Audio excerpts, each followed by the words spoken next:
Constitution புத்தகத்தை வைத்துக் கொண்டு இந்த பக்கம் மனுஸ்மிருதியை வச்சிருந்தா இனிக்குது.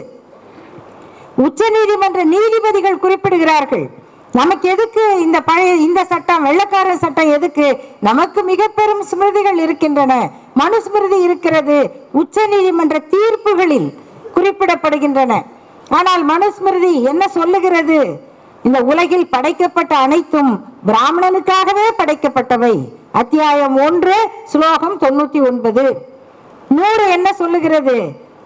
நீங்கள் உங்களுடைய சோறு, அன்னம், உங்கள் வீட்டு சோற்றை ஒரு பிராமணனுக்கு தானமாக கொடுத்தாலும் அவன் தன்னுடைய உணவைத்தான் சாப்பிடுகிறான். உங்க சாப்பாடு இல்ல, அது அவர் சாப்பாடு. நீங்க போட்டீங்க. நீங்கள் ஒரு துணியை, வஸ்திரத்தை அவருக்கு தானமாக கொடுத்தாலும் அவன் தன்னுடைய வஸ்திரத்தை தான் உடுத்துகிறான். அப்ப நீங்க என்ன பண்றீங்க என்றால், இதை அவருக்கு கொடுப்பதன் மூலம் அந்த புண்ணியம் செய்கிற வாய்ப்பை உங்களுக்கு பிராமணன் வழங்குகிறான். ஆகவே உங்கள் வீட்டில் இருக்கிற சமையலில் இருக்கிற சாப்பாடெல்லாம் எங்கே இருக்கிற பிராமணனுடைய சாப்பாடு என்று மனுஸ்மிருதி சொல்லுகிறது. இதை சட்டமாக்க வேண்டும் என்று உச்சநீதிமன்ற நீதிபதிகள் கூட சிந்திக்கிறார்கள். அதற்கெல்லாம் தடையாக இருப்பது எது என்றால் இந்த கான்ஸ்டிடியூஷன் ஆஃப் இந்தியா.